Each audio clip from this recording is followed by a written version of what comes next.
Oke, kita sudah masuk pada dua soal latihan sebelumnya, ada dua nomor. Silakan dikerjakan, nanti kita akan lihat dan review di bagian akhir. Sekarang kita akan masuk pada bagian yang kedua. Oke, pada bagian yang kedua ini kita akan mulai dengan pengertian stroke. Nah, stroke ini apa? Stroke ini merupakan gangguan pada pembuluh darah di otak. Gangguannya berupa tersumbat atau pecahnya pembuluh darah di otak yang terjadi secara mendadak dan berlangsung selama 24 jam atau lebih dan diakibatkan oleh sebab vaskular.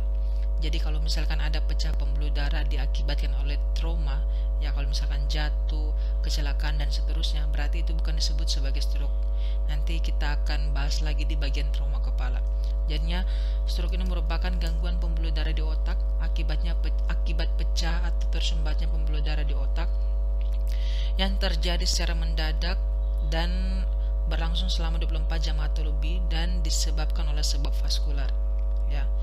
Nah, stroke ini dibagi menjadi dua, stroke iskemik dan juga stroke hemorrhagic. Stroke iskemik ini dalam bahasa Inggrisnya adalah CVDNH, cerebrovascular disease non-hemorrhagic atau stroke iskemik. Yang satunya adalah stroke hemorrhagic, yaitu cerebrovascular disease hemorrhagic, CVDH. Artinya stroke iskemik atau CVDNH, stroke hemorrhagic atau CVDH. Nah, stroke iskemik ini apa? Stroke iskemik ini merupakan stroke sumbatan. Ya, namanya juga non-hemorrhagic, berarti stroke sumbatan. Ya, stroke cuma ada dua, stroke sumbatan sama stroke perdarahan. Yang satu iskemik, yang satu hemorrhagic. Yang iskemik itu adalah sumbatan, yang hemorrhagic ini adalah perdarahan. Jadinya stroke iskemik ini merupakan stroke yang diakibatkan karena terjadi sumbatan pada pembuluh darah di otak. Nah, sumbatan yang bisa karena trombus dan juga bisa karena emboli, yang mengakibatkan terganggunya perfusi atau aliran darah di otak. Sedangkan stroke hemorrhagic ini merupakan gangguan perfusi jaringan yang ada di otak akibat pecahnya pembuluh darah di otak. Jadinya hafalnya sebenarnya sangat amat mudah, ya. Yang iskemik ini stroke sumbatan, yang hemorrhagic ini stroke perdarahan. Seperti itu, ya. Jadi stroke ini merupakan gangguan pada pembuluh darah di otak, baik pecah atau tersumbatnya pembuluh darah di otak, ya. Kalau misalkan tersumbatnya pembuluh darah di otak, namanya stroke iskemik, ya. Kalau misalkan pecah pembuluh darah di otak, namanya stroke hemorrhagic, ya. Stroke iskemik ini bisa diakibatkan oleh trombus dan juga oleh emboli. Nah, kalau misalkan ada pecah pembuluh darah di otak, otomatis darah yang seharusnya mengalir sampai ke bagian perifer di sel-sel otak juga akan ikut terganggu, sehingga tidak mendapat suplai darah yang cukup. Begitupun dengan stroke sumbatan. Ketika ada sumbatan pembuluh darah di otak, yang bagian perifer otak juga nggak akan mendapatkan suplai darah yang cukup akibat sumbatan yang terjadi. Oke, yang berikutnya, pengetahuan ini akan mempengaruhi cara kita dalam melakukan perawatan kepada pasien stroke. Kita ingat lagi sifat penting dari sel otak, yaitu sel otak ini merupakan pengguna glukosa dan oksigen terbanyak. Berikutnya adalah kerusakan sel otak ini bersifat irreversibel atau tidak bisa diperbaiki. Yang berikutnya adalah kerusakan sel otak ini akan berdampak pada hilangnya fungsi tubuh tertentu yang menjadi tanggung jawabnya. Jadi kalau misalkan kerusakan sel otaknya terjadi di bagian frontalis, berarti fungsi frontalisnya akan bermasalah. Begitupun seterusnya, ya. Seperti yang saya sudah bilang di awal. Nah, bedanya sel otak sama sel yang lainnya seperti sel kulit, kalau sel kulit bisa menyembuhkan dirinya sendiri, ya. Dengan memberikan lingkungan yang nyaman juga akan menjadi begitu baik. Tapi sel otak tidak demikian, ya. Kerusakan sel otak ini bersifat irreversibel atau tidak bisa diperbaiki, ya. Sehingga kita harus memberikan cara kita men-treat pasien dengan stroke juga harus tepat, karena kita ingat kerusakan yang terjadi pada sel otak ini bersifat irreversibel atau tidak bisa diperbaiki. Oke, secara umum stroke dibagi menjadi dua, yaitu stroke iskemik atau sumbatan dan juga stroke hemorrhagic atau perdarahan. Nah, stroke iskemik sendiri lagi dibagi lagi menjadi dua, yaitu stroke emboli dan juga stroke trombotik. Sedangkan stroke hemorrhagic dibagi lagi menjadi dua, yaitu perdarahan intracerebral atau PIS atau dalam bahasa Inggrisnya ICH, intracerebral hemorrhagic, dan yang kedua adalah stroke perdarahan subarachnoid, yaitu PSH, atau dalam bahasa Inggrisnya yaitu subarachnoid hemorrhagic. Selanjutnya kita akan masuk pada latihan yang kedua, ya.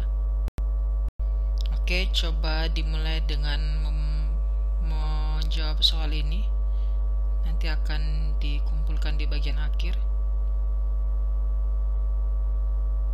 Harapan saya tidak melihat contekan atau jawaban sebelumnya, ya. Jadi ini bisa mengukur sebagaimana kalian memahami materi mengenai stroke.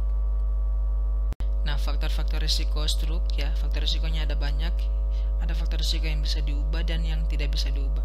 Faktor-faktor risiko yang bisa diubah itu seperti hipertensi, diabetes mellitus, penyakit jantung seperti arterial fibrilasi atau AF, hiperlipidemia, merokok, obesitas, stres, kurang latihan fisik, dan juga konsumsi alkohol yang berlebihan. Sedangkan faktor risiko yang tidak bisa diubah itu seperti usia, jenis kelamin, etnik, dan keturunan. Ya, usia tidak bisa diubah, jenis kelamin juga tidak bisa diubah, etnik juga tidak bisa diubah, keturunan juga tidak bisa diubah, ya. Kita akan masuk pada latihan soal yang ketiga. Silakan dikerjakan.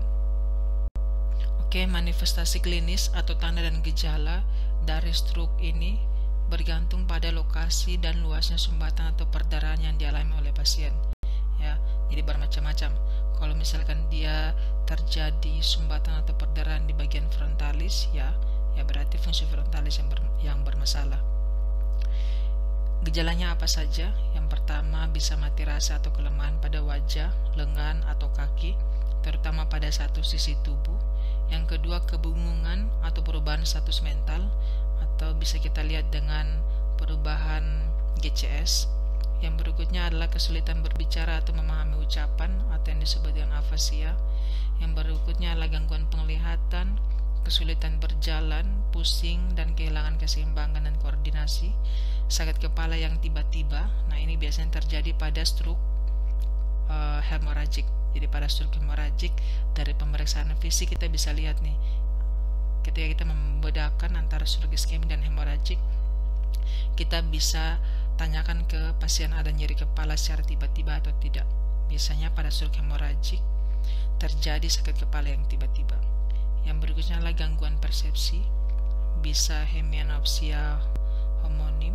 Yang berikutnya bisa hemiplegia atau hemiparesis, atau disfagia atau kesulitan menelan, dan penurunan kesadaran atau decrease of consciousness atau DOC. Nah, untuk DOC atau decrease of consciousness atau penurunan kesadaran ini, kita juga bisa pastikan apakah ini memang dia DOC-nya karena masalah intrakranial, masalah di bagian kepala, atau di bagian ekstrakranial. Ya, kenapa demikian? Karena tidak semua orang yang penurunan kesadaran itu adalah stroke. Ya, bisa saja terjadi di ekstrakranial. Contohnya seperti apa? Seperti hipoglikemi, hiponatremi, uremia, hepatikus, atau gangguan metabolik lainnya. Jadi, tidak selamanya penurunan kesadaran itu adalah pasien stroke. Ya, jadi kita harus pastikan dulu ini perdarahannya, penurunan kesadarannya di bagian intrakranial atau ekstrakranial, sehingga kita bisa memberikan intervensi juga yang tepat. Karena di bagian ekstrakranial juga pasien bisa penurunan kesadaran, seperti yang tadi saya sudah bilang. Contohnya pada pasien dengan hipoglikemi, pasien dengan kekurangan gula, ya bisa juga tidak sadarkan diri. Ya, nah gimana kita tentukan ini di intrakranial atau ekstrakranial? Ya, dengan pemeriksaan diagnostik dan pemeriksaan penunjang lainnya. Selanjutnya, ketika kita bicara tentang penurunan kesadaran, tidak akan lepas dari yang namanya GCS. Ya, GCS ini dibagi menjadi 3 kategori, yaitu dari I, respon verbal, dan juga motorik, I, V, dan M. Jadi GCS maksimal itu 15, dan GCS paling rendah itu adalah 3. Jadi tidak ada yang namanya GCS 0 atau GCS 16 dan GCS 17. Jadi GCS itu maksimal di 15 dan paling rendah itu adalah 3 GCS. I1, motorik 1, verbal 1. Ya, kalau paling tinggi I4, motorik 5, dan juga verbalnya 6. Ya, silakan dipelajari dan harus dipahami dan juga dihafalkan. Karena ini merupakan modal utama ketika kita mengkaji tingkat kesadaran dari pasien. Oke, ini adalah salah satu cara untuk kita bisa tahu pasien ini stroke apa tidak. ya. Yang pertama kita lakukan pengkajian face. Face itu apa? Yang pertama face, kita lihat wajahnya simetris apa tidak. Ketika disuruh senyum, biasanya pada pasien stroke tidak simetris antara kiri dan kanan, ya. Jadi kita bisa instruksikan pasien untuk senyum, biasanya tidak simetris dan terjadi kelumpuhan di otot wajah. Yang kedua adalah arms. Arms ini apa? Berkaitan dengan kelemahan pada bagian lengan, ya, atau pada bagian ekstremitas. Yang berikutnya adalah speech. Biasanya pada pasien-pasien stroke, saat kita instruksikan untuk bicara, mengalami masalah atau kesulitan dalam berbicara. Yang berikutnya adalah T, yaitu timing, ya, ditanyakan sudah mulai dari kapan dan segera hubungi fasilitas kesehatan untuk segera bisa didapatkan tindakan lanjutan, ya. Oke, manifestasi klinis dari stroke seperti yang sudah diingatkan di awal. Kalau manifestasi klinis stroke itu tergantung pada luasnya atau lokasinya sumbatan dan perdarahan yang dialami oleh pasien. Ya, kalau misalkan terjadi di arteri middle cerebral, biasanya pasien akan mengalami afasia, hemenopsia, defisit motorik dan sensori dan seterusnya, ya. Jadi tergantung di mana lokasi dan luasnya sumbatan atau perdarahan yang dialami oleh pasien. Oke, pada pasien stroke, defisit motoriknya itu biasanya berlawanan. Jadi kalau misalkan pasien mengalami kelemahan di sebelah kiri, biasanya yang tersumbat atau mengalami perdarahannya itu adalah sisi otak sebelah kanan. Begitupun sebaliknya, jika pasien mengalami defisit motorik sebelah kanan atau kelemahan di sebelah kanan, biasanya sumbatan atau perdarahannya itu adalah di sebelah kiri. Mengapa demikian? Karena lesi di satu sisi otak itu mempengaruhi fungsi motorik di sisi yang berlawanan atau kontralateral, ya. Jadi kalau misalkan pasien mengalami paralisis atau hemiplegia di sebelah kiri, berarti sumbatan atau perdarahannya di sisi otak sebelah kanan dan sebaliknya. Sebelumnya kita sudah paham mengenai stroke iskemik. Kalau stroke iskemik itu merupakan stroke sumbatan dan dibagi menjadi dua, yaitu stroke trombosis dan juga stroke emboli. Namun sebelum paham mengenai kedua jenis stroke ini, mari kita paham dulu apa itu trombus dan juga apa itu emboli, ya. Jadi emboli ini merupakan zat asing seperti gumpalan darah, ya, gumpalan udara dan gumpalan kolesterol yang umumnya berasal dari jantung. Sedangkan trombus ini merupakan gumpalan darah yang terbentuk pada pembuluh darah, dan gumpalan darah ini merupakan respon terhadap cedera atau luka. Namun ketika terjadi di luar kondisi tersebut, ia bisa mengeras dan menjadi padat. Jadi apa itu stroke trombotik dan juga stroke trombotik atau stroke trombosis dan juga stroke emboli? Kalau stroke emboli disebabkan oleh emboli yang umumnya berasal dari jantung. Sedangkan stroke trombotik ini disebabkan oleh trombus yang terjadi pada arteri karotis interna yang secara langsung masuk ke arteri cerebri medialnya. Nah, kita akan bahas lebih lanjut tentang stroke trombosis, ya. Seiring bertambahnya usia, dinding arteri akan menjadi lebih tebal dan tidak elastis akibat adanya deposit lemak dari hari ke hari, dan pada dinding bagian dalam arteri ini bisa menyempit karena adanya deposit lemak. Nah, kondisi ini yang kita sebut dengan namanya aterosklerosis. Aterosklerosis itu apa? Aterosklerosis ini merupakan penyempitan pembuluh darah yang disebabkan oleh penumpukan plak, ya.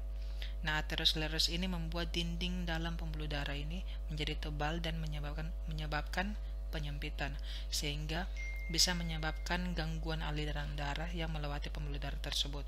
Ya, jadi kalau pembuluh darah makin menyempit, otomatis darah yang melewati pembuluh darah tersebut menjadi tidak begitu bagus perfusinya. Nah, kondisi tersebut bisa mengganggu aliran darah yang melewati pembuluh darah tersebut. Nah, lama-kelamaan ya bisa terjadi penyumbatan pada pembuluh darah tersebut.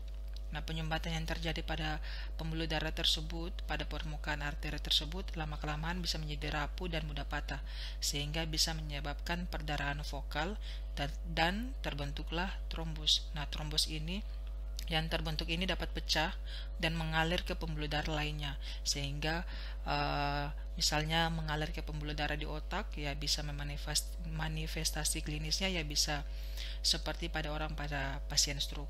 Jadi ketika trombus ini lepas akibat adanya perdarahan vokal di daerah arteri tersebut, ya ketika lepas dan menyumbat pada pembuluh darah di otak ya bisa menyebabkan stroke. Nah, ini yang disebut dengan stroke trombosis. Nah, apa bedanya dengan stroke emboli? Nah, emboli pada umumnya disebabkan oleh adanya bekuan darah yang terjadi di jantung. Nah, kondisi jantung misalnya seperti pada pasien-pasien dengan atrial fibrilasi, ya, AF, atau kelainan pada denyut jantung yang tidak teratur, ya. Kondisi seperti ini bisa menyebabkan pembentukan genangan darah di jantung dan meningkatkan risiko pembentukan gumpalan darah di bilik jantung. Nah, sebagian gumpalan darah tersebut bisa lepas dan berjalan memasuki pembuluh darah ke otak sehingga mencapai pembuluh darah di otak dan bisa menyebabkan penyumbatan aliran darah. Sehingga kita lihat untuk faktor risiko stroke sendiri salah satunya adalah atrial fibrilasi. Nah, atrial fibrilasi ini apa? Atrial fibrilasi ini merupakan kelainan atau kondisi atau penyakit akibat adanya denyut jantung yang tidak teratur pada dinding atrium, ya. Nah, kondisi seperti ini bisa menyebabkan genangan dan membentuk gumpalan darah. Nah, gumpalan darah ini akan mengalir ke pembuluh darah di otak dan bisa menyebabkan penyempitan pada pembuluh darah di otak. Nah, kalau misalnya sudah menyempit, ya bisa terjadi namanya stroke emboli, gitu ya. Jadi bedanya seperti demikian. Nah, kalau misalkan penyumbatannya di otak, ya bisa stroke. Kalau penyumbatannya di paru, ya bisa emboli paru. Kalau sumbatannya di jantung, ya bisa ACS, STEMI, NSTEMI, unstable angina, angina pectoris, dan seterusnya. Kalau embolinya sumbatnya di atau trombosnya sumbatnya di tungkai, ya bisa menyebabkan DVT, deep vein thrombosis. Kalau sumbatnya di jantung, ya bisa menyebabkan RVT, renal vein thrombosis. Jadi tergantung di mana lokasinya emboli atau trombosis itu terjadi atau menyebabkan penyumbatan di arteri yang mana. Kalau di otak, ya menyebabkan stroke. Kalau di paru, ya emboli paru, dan seterusnya. Seperti demikian, ya. Jadi kita harus paham dulu, ya, bagaimana perbedaan antara stroke emboli dan juga stroke trombosis, gitu ya. Oke, kita tahu bahwa stroke ini adalah gangguan aliran pembuluh darah di otak, ya. Ketika terjadi penyempitan, ya stroke iskemik. Ketika terjadi perdarahan, ya stroke hemoragik. Lalu gejalanya kira-kira mana yang lebih berat antara stroke iskemik atau juga hemoragik, ya? Ya, gejalanya kita tidak bisa bilang mana yang lebih berat atau mana yang lebih ringan, ya. Kenapa? Karena tergantung pada lokasi dan luasnya sumbatan atau perdarahan yang dialami oleh pasien. Ya, pada umumnya ketika bisa saja pada stroke hemoragik, ya, ketika perdarahannya tidak begitu luas dan tidak begitu banyak, ya bisa saja kondisinya akan stabil. Ya, begitupun sebaliknya pada stroke iskemik, bisa saja ketika sumbatannya lebih luas dan mengenai pada lokasi tertentu, ya bisa saja gejalanya akan lebih berat. Jadi kita tidak bisa pastikan mana yang lebih berat atau mana yang lebih ringan, karena prinsipnya tergantung pada lokasi dan luasnya sumbatan atau perdarahan yang dialami oleh pasien. Tetapi, ya, pada umumnya ketika di klinisi, ya ketika kita melihat langsung ke pasien, ya pada umumnya prognosis pada stroke hemoragik lebih berat dibandingkan stroke iskemik, ya. Jadi prognosisnya stroke hemoragik lebih berat daripada stroke iskemik, ya. Tapi untuk lihat gejalanya mana lebih berat, ya tergantung pada luas dan juga lokasi dari sumbatan atau perdarahan yang dialami oleh pasien. Nah, ini tanda dan gejala stroke.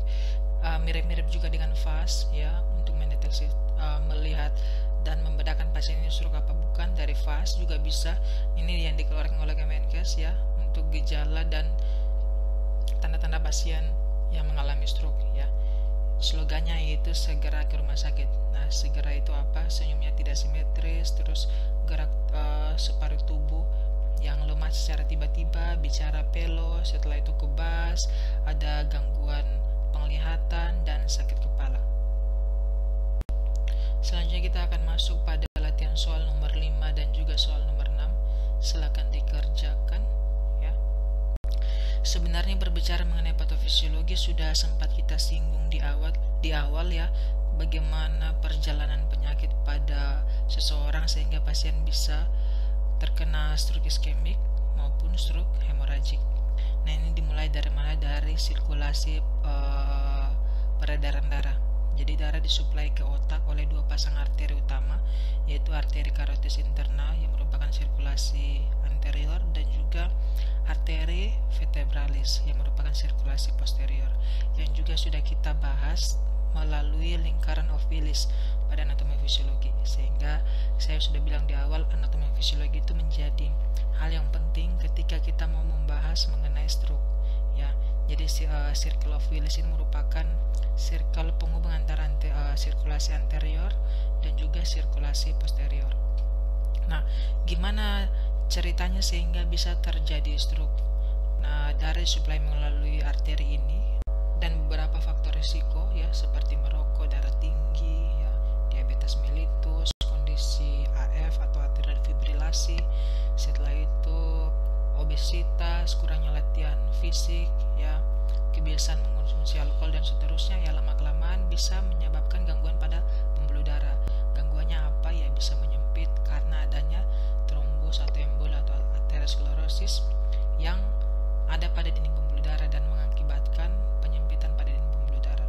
Ya, kalau misalkan pembuluh darah menjadi menyempit, ya lama-kelamaan juga bisa menyebabkan hipertensi karena jantung akan berusaha menumpahkan darah dengan lebih ekstra lagi untuk bisa mensuplai darah ke bagian perifer dari tubuh, ya, sehingga lama-kelamaan bisa hipertensi. Nah, si trombus atau emboli ini bisa lepas dan bisa menyumbat si pembuluh darah yang ada di otak, ya.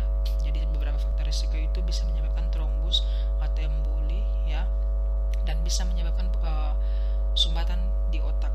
Dan apa dampaknya kalau misalnya terjadi sumbatan di otak?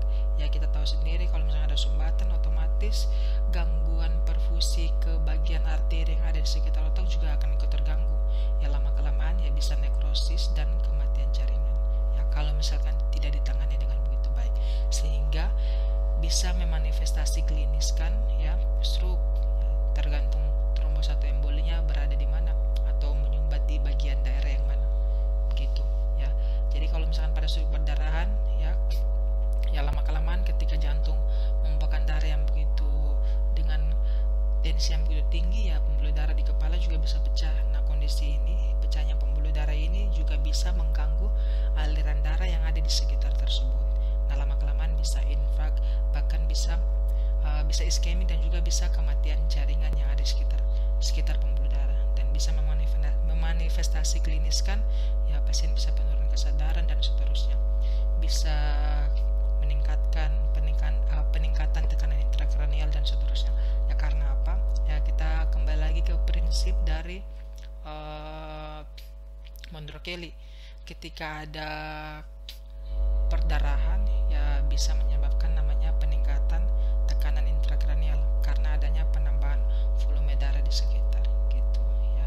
Jadi kita ingat lagi, selain itu glukosa juga menjadi sumber utama energi untuk menjalankan proses metabolisme di otak. Nah, kekurangan energi ini atau kekurangan glukosa ini, ya membuat tubuh tetap menjalankan namanya metabolisme anaerob. Nah, metabolisme anaerob ini apa?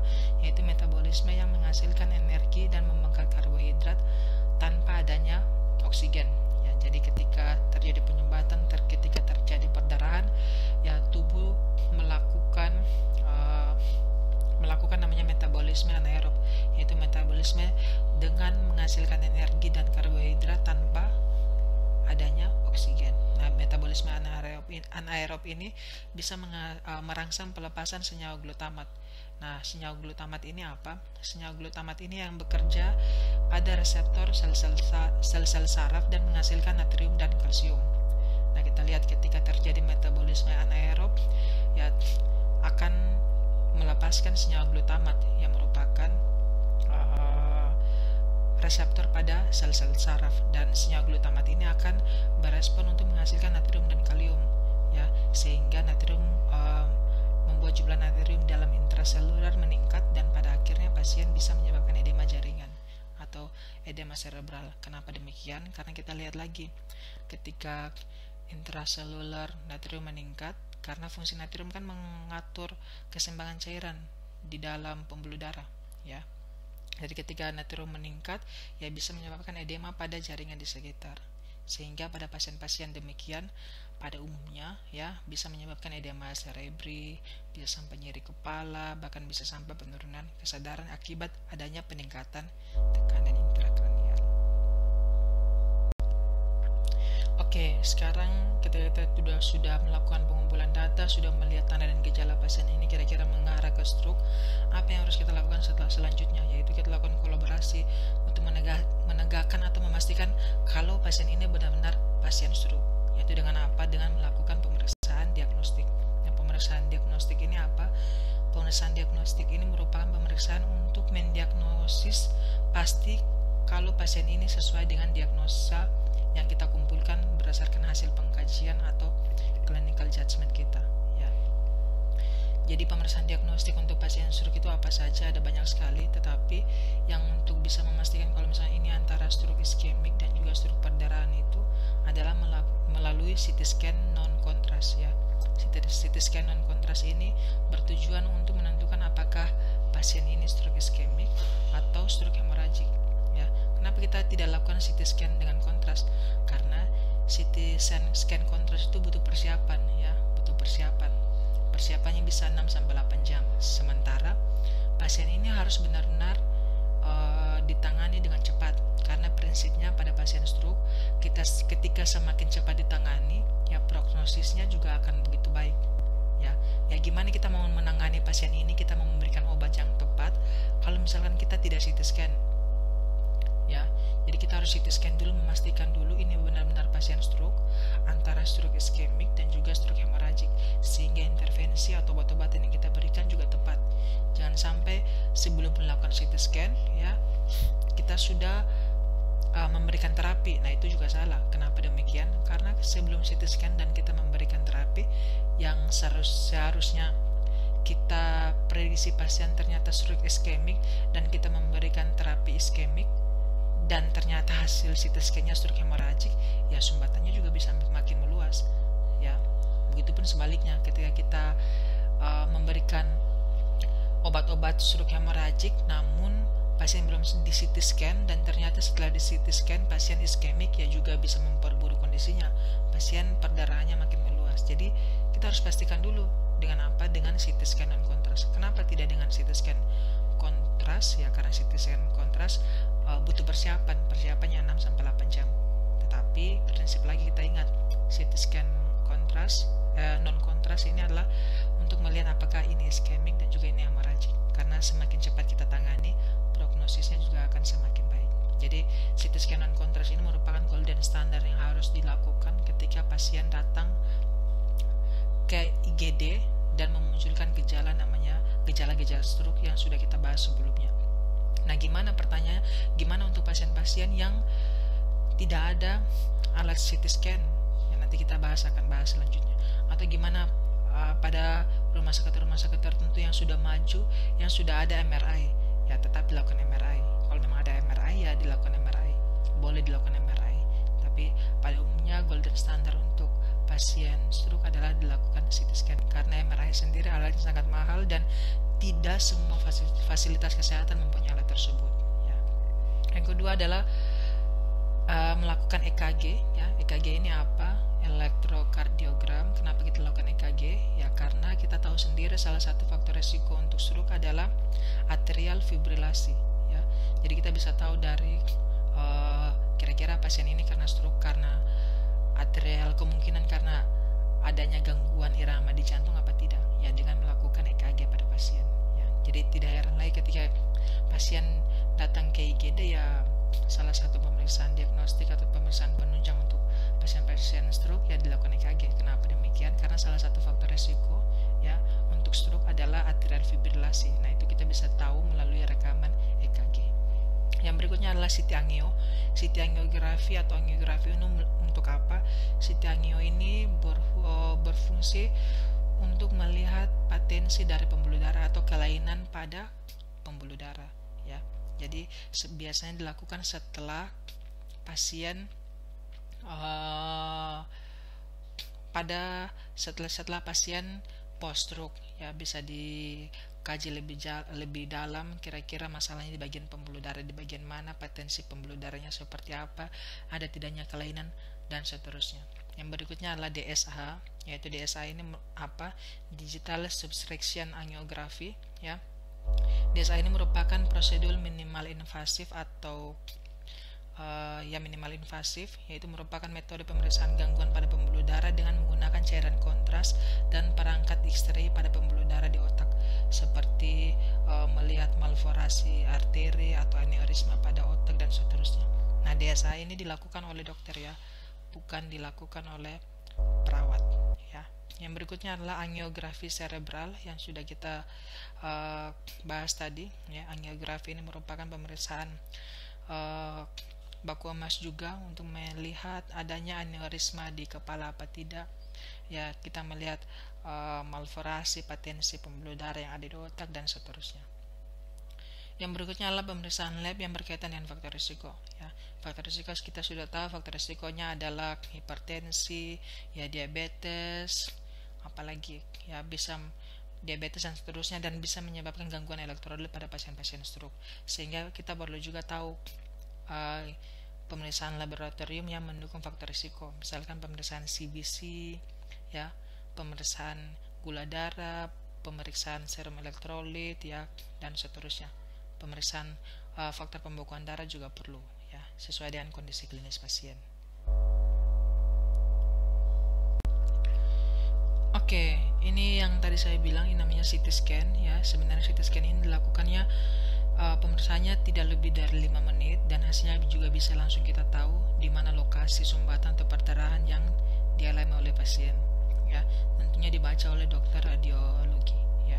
Jadi pasien akan dimasukkan di alat ini, ditidurkan di sini, ya.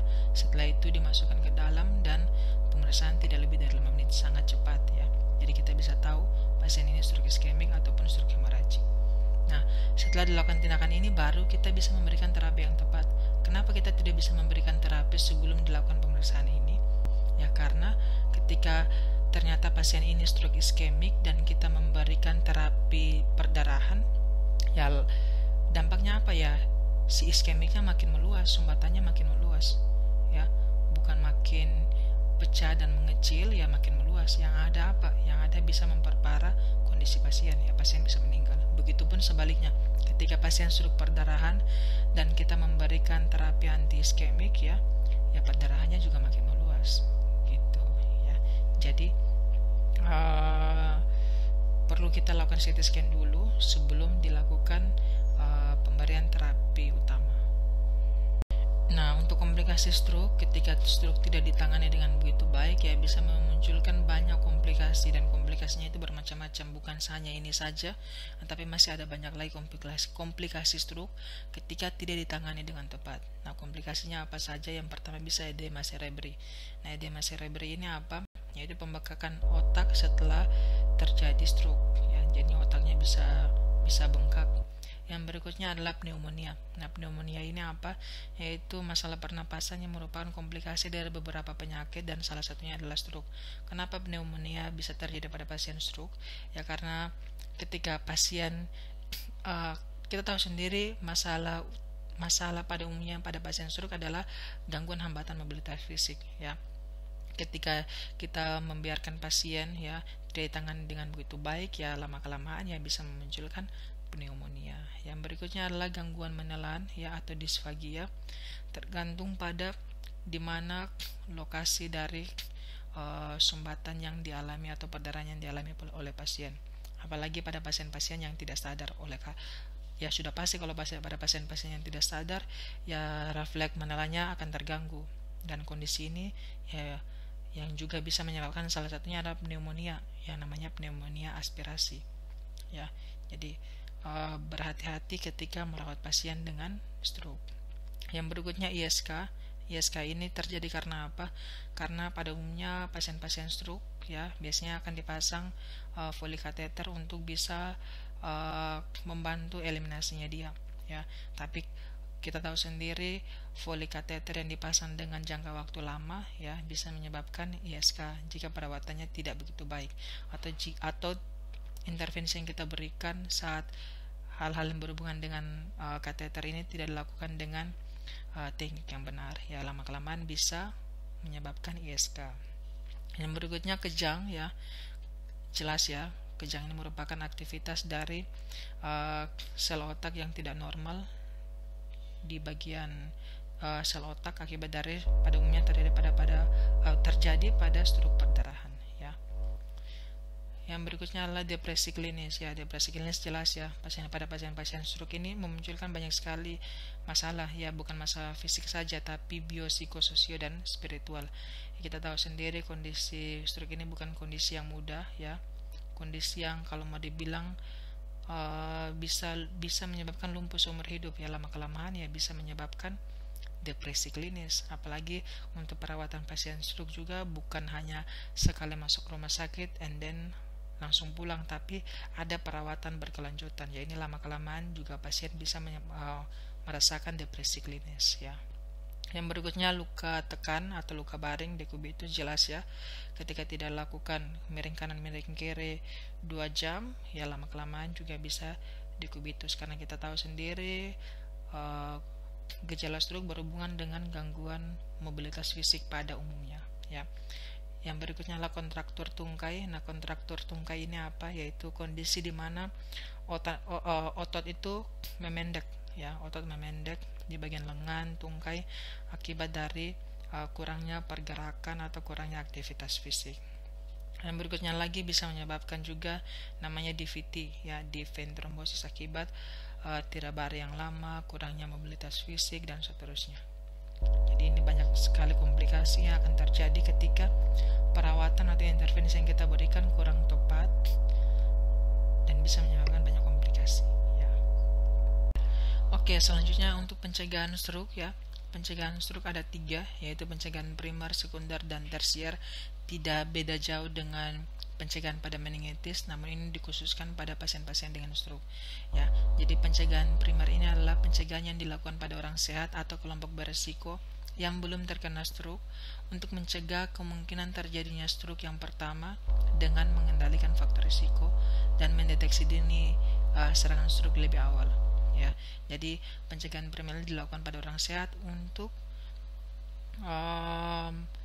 mencegah terjadinya stroke dan mengendalikan faktor risiko. Nah, tindakan yang dilakukan apa saja pada pencegahan primer ini, yaitu dengan mengatur pola makan yang sehat, penanganan stres yang baik, istirahat yang cukup, pemeriksaan kesehatan yang berkala, diet yang tepat, ya, mengatur berat badan yang ideal, diet rendah lemak dan tinggi sayur, batasi alkohol, ya, menjaga kadar gula dalam batas normal, ya, latihan fisik yang ditoleransi, hindari asap rokok dan seterusnya. Jadinya semua tindakan ya yang dilakukan sebelum terkena stroke untuk mengurangi risiko terjadinya stroke. Jadi tindakan-tindakan untuk mengendalikan beberapa faktor risiko yang sudah kita ketahui bersama. Yang berikutnya adalah pencegahan sekunder. Nah, pencegahan sekunder ini apa? Pencegahan yang dilakukan pada orang yang sudah mengalami serangan stroke agar tidak terjadi serangan stroke yang berulang, ya. Misalnya dengan meminum obat pengencer pada stroke iskemik, ya, dan dilakukan pemeriksaan CT scan, ya. Jadi tindakan yang dilakukan untuk mencegah serangan stroke yang kedua atau stroke yang berulang, ya. Artinya pencegahan sekunder ini dilakukan pada orang-orang yang sudah terkena stroke untuk mencegah terjadinya serangan stroke yang berulang. Misalkan pemeriksaan CT angiografi, ya, minum obat pengencer darah dan seterusnya. Yang berikutnya adalah pencegahan tersier. Pencegahan tersier ini adalah dilakukan pada pasien yang telah menderita stroke dan mengalami kelumpuhan pada tubuhnya agar tidak bertambah parah. Misalnya dengan apa? Melakukan rehabilitasi medik, ya. Melakukan rehabilitasi medik ini merupakan bagian dari pencegahan tersier, yaitu pencegahan yang dilakukan pada orang yang sudah terkena stroke dengan tujuan untuk menghindari kelumpuhan yang bertambah parah, ya. Selanjutnya boleh dikerjakan ya soal nomor 7, soal nomor 8 dan soal nomor 9, ya, soal yang sangat mudah ya. Masih ada lagi soal nomor 10 ya, dikerjakan, dicatat jawabannya, nanti kita akan sama-sama bahas di bagian akhir ya. Dan ini melatih kalian untuk mempersiapkan diri dalam menjawab soal-soal kuis nanti dan tentunya soal-soal UAS.